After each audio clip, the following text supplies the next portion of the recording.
ន់លើពិភពលោកយូណេស្កូយកអង្គភិរាំងរួមជួយថ្ងៃនេះទី8នៃខែកក្កដាប្រវត្តិសង្ចា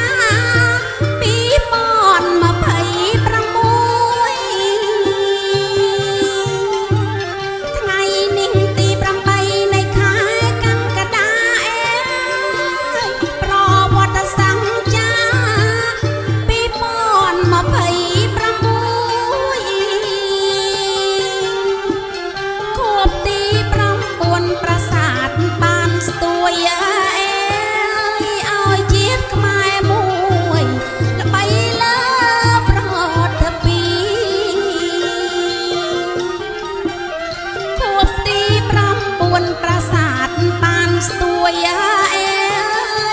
ឲ្យជាតិខ្មែរមួយល្បីលើ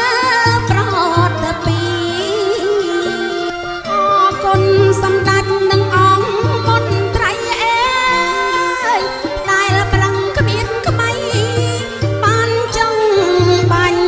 ជីអរគុណសម្ដេចនិងអង្គ